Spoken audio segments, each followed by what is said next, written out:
Hey everybody, this is Steve Heiner. I'm Senior Tech Manager at Nikon here at PhotoPlus. We just wanted to show off some of our latest wares. As many of you know, of course, we recently introduced the new Nikon 1 system. I've got both cameras here, in fact the J1 and the V1.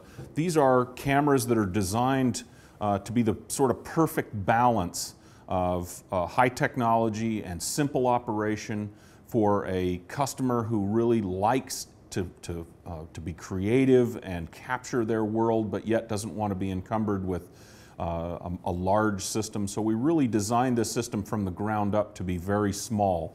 We've introduced a new lens system. This is called the 1 Nikkor, and these come in 10 millimeter, 10 to 30, 30 to 110, and in fact for the first time we even have our very own 10 to 100 millimeter power zoom, which very much like a video camera, you can actually toggle the zoom back and forth, which makes it very easy to shoot movies and zoom during recording. So this is a great addition to the lineup. But this is just sort of indicative of the kind of lenses that can be made for the Nikon 1 system. Now, as I mentioned, the J1 is our basic, most popular camera, of course. Has a built-in flash, just like so, pops right up. All very compact, all in a very small, easy-to-carry body. The other is the V1. This is, the main difference here is that this actually has a 1.4 million dot EVF. So the electronic viewfinder allows you to hold this up to your eye, where this uses a 460,000 dot LCD screen on the back of the camera. The V1, in addition, has an accessory port that will allow you to use accessories like the SBN5, which is our new speed light for the Nikon 1 system. And this actually allows you the ability to bounce the flash, very much like you would on a full-size SLR, which is really cool for anybody who's a little more advanced and knows what they're doing with their flash. Even those who don't, you know, this is something that you can experiment with by bouncing it off of a ceiling or a wall or some other surface. So the Nikon 1 system, we believe, is a very exciting new prospect in imaging. We even offer a new mode called motion snapshot, that when you go to take a still image, it actually will shoot 1 second of 60p video in the background surrounding that instant you take a photograph, and then when you go to play that back, it slows it down to 24p, so it gives you a 2.5 second slow motion video vignette and then presents you with your still image. It's a very unique look that we think people are going to love, and especially for sharing photographs, because it really does bring a snapshot to life.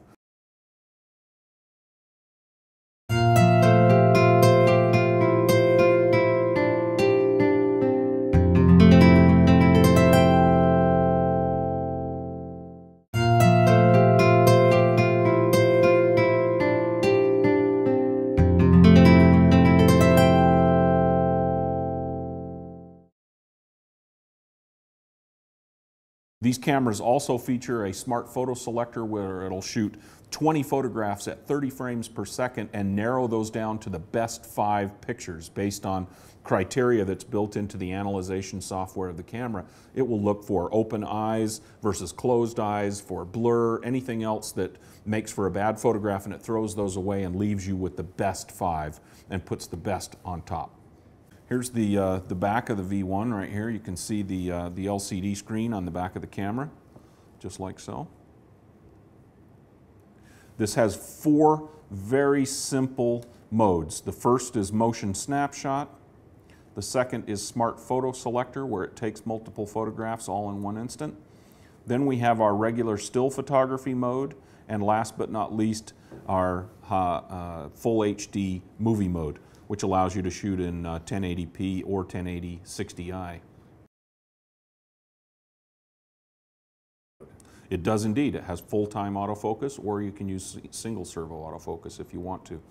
And the best part about this, of course, is that on the V1 specifically, you can actually see what's going on through the viewfinder. Now, you notice there that this has an eye start on the viewfinder, so as soon as you bring it up to your eye, it recognizes that and it turns off the back LCD in favor of the viewfinder inside the camera. The design criteria for this camera was to keep it very, very simple by not encumbering this with a lot of buttons like a lot of other cameras. We wanted this to be a very simple operation.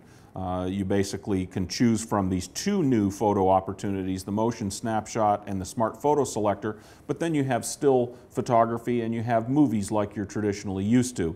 And of course, because you can access the menu in the camera, you still have a lot of variability in terms of setting your options for any of those modes within the camera too. So it's not so simple, but on the surface, the controls are designed to be very minimalist. Because we wanted this to be a very attractive, very sleek, easy to operate camera. The function button right here, or feature button I should say, actually serves multiple duties depending upon the mode that you're in. For instance, if you're in the motion snapshot mode and you press the F button, it actually lets you choose from 4 different themes. And what these themes do is when you shoot your photograph, it actually puts a dissolve on the slow motion video that it creates, and it puts background music on your playback of your motion snapshot so that you have sort of a complete audio-visual experience when you play these images back. It does 2 slow motion movie modes. Both cameras will shoot at 400 frames per second or up to 1200 frames per second, of course at a reduced resolution. What's interesting is that the camera, and I know your favorite aspect ratio is kind of a long panoramic aspect. It's an 8:3 aspect ratio, but to be able to shoot ordinary everyday things at 400 and 1200 frames per second is truly unique. Again, I'd invite you to go up to our website and check out some of the samples. Here's a cool feature also. I don't have one here, but we introduced with the Nikon One system an FT1 Nikkor F lens mount adapter that will allow you to use your DSLR lenses on these cameras, which is really cool to be able to take an older lens or an existing DSLR lens like an AFS Nikkor lens, and you can actually put it on this FT1 mount adapter and then mount those lenses right on top of this camera. Now, of course, it won't be as small and as compact as this is designed to be with its one Nikkor lenses, but of course the availability of all your existing lenses on the Nikon One camera bodies, of course, we know is a big plus to anybody who's a Nikon fan out there. I brought a couple of our latest Coolpix models. This is the P7100 Coolpix. This is a 10 megapixel with a 7.1x zoom lens. It's got an articulated, or I should say a vari-angle LCD, which allows you to adjust the angle like so. So very handy for shooting movies or shooting in positions where it's very difficult to see the LCD. Well, you notice that in this day and age of menu-driven cameras, and of course kind of the opposite of the Nikon One, here we've put a lot of the controls in analog form right on the outside of the camera. And of course, this is really designed for somebody who's an SLR shooter who wants the sort of capabilities of an SLR in a small camera that they can easily put in their pocket for an evening out or whatever the case may be.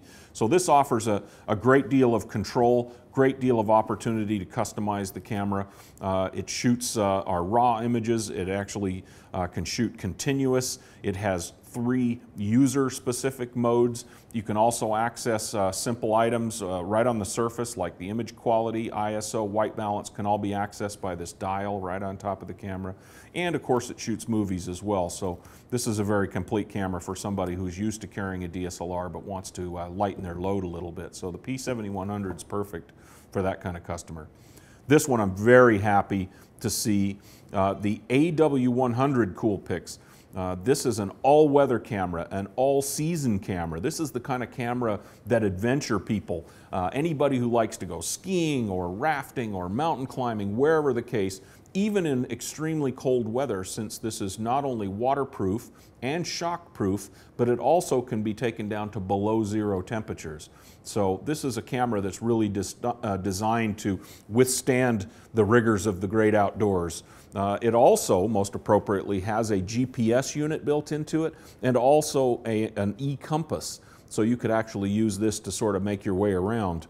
But the nice thing about this is that the controls are nice and large, they're easy to operate, and it even has a swing control button here on the side where you can actually allow the camera, by just simply swinging the camera will actually change modes for you on the back very quickly and very easily by just rotating the camera or making a simple motion with the camera, and it will actually change modes. So you can do it with gloves on, or if you're holding onto a bicycle handlebars, whatever the case may be. This is very easy to operate. 16 megapixel, shoots full 1080p movies, and has a 5x zoom lens. This is actually where the camera opens up. This is where your battery and memory card are located, right inside this door. And you'll notice that the battery comes out just like so, just like that, and the memory card slot is in there. And you can see that the door is waterproofed. It's got a gasket on it so that when it closes, it will positively lock in place so that you don't have to worry about water getting into the camera. Full-time autofocus in video mode for sure. This will sell for $379, and the P7100 is $499. And that's basically what we have to show you today. Thanks so much, Dave. Thank you.